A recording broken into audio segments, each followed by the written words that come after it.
6 days until spring. On my way to the gym, as I was crossing the road today, 2 large geese were flying overhead, and rather low. I hurried to the curb as not to get hit, and looked right up, only to be greeted by a hot flash, as the goose nearest me turned her long neck a little bit to look at me. It was unbelievable. Never seen anything like it. I don't know, I just always assumed that geese keep their necks straight when they are flying. Nor have I expected to have my jimmies rustled that early on in the morning. Golly! Something like this previously happened to me at Nordhouse Dunes by Michigan's Ludington. This time it was a hawk, and I was rather plump, roasting in the sun like some hot dog. The hawk made me wish I wasn't, though.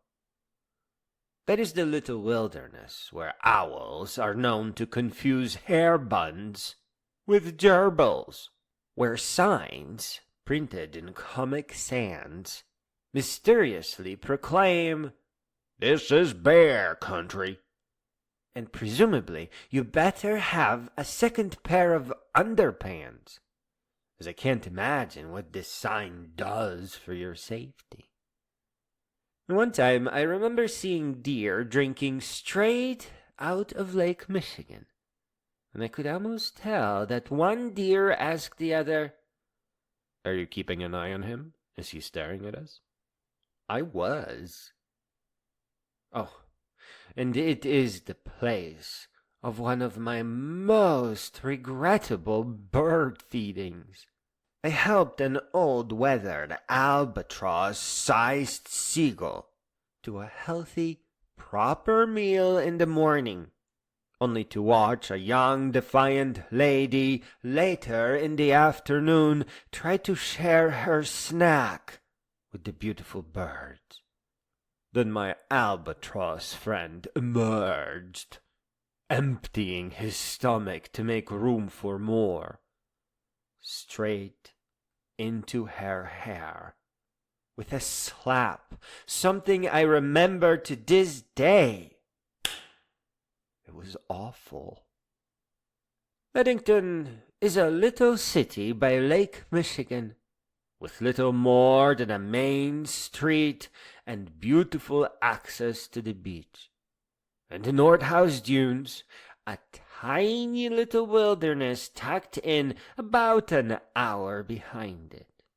Mostly woodland, but with enormous ancient dunes as you near the sandy lakeshore, with an infinite horizon. Great lakes are only called lakes out of cuteness. They're pretty much sweetwater seas. And early spring is not too early at all to ponder the year's hiking and camping. Wherever you are in the world, there is surely some wilderness nearby, and there cannot be a greater invitation into nature than a wilderness yearning for the year's new hikers.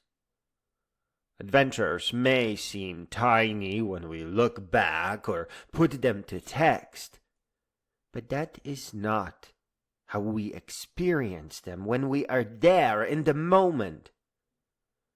And later, as we grow and look back at our adventures, even the silliest of adventures become priceless.